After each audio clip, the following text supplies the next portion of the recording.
जब हज़रत नूह अलैहिस्सलाम के सैलाब का जिक्र आता है, पानी सिर्फ आसमान से नहीं बल्कि ज़मीन ने भी अपने सीने को चीर कर पानी उगल दिया था। हर तरफ पानी ही पानी। ये सिर्फ बारिश नहीं थी, ये अल्लाह का अजाब था। और फिर हुक्म आया, ए नूह, अब कश्ती में सवार हो जाओ। और फिर एक ऐसा मंजर हुआ जो इंसान की समझ से बाहर है। जानवरों को पकड़ा नहीं गया बल्कि हर जानवर अपने जोड़े के साथ खुद कश्ती की तरफ चल पड़ा।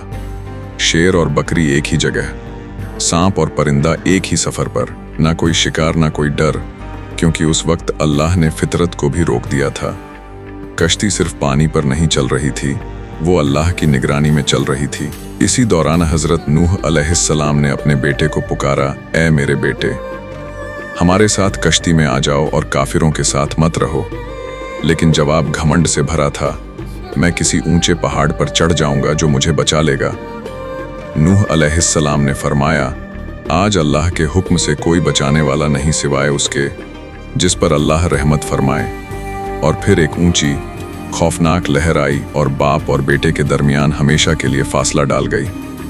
जब सैलाब थम गया तो हुक्म आया, यह ज़मीन अपना पानी निगल जा और ए आसमान थम जा। कश्ती जूदी पहाड़ पर ठहर गई और दुनिया को एक ऐसी सीख दे गई जो हमेशा याद रखनी चाहिए। जब अल्लाह का हुक्म आ जाए तो ना पहाड़ बचा सकता है, ना ताकत, ना चालाकी, सिर्फ इताअत, सिर्फ फरमाबरदारी ही निजात देती है।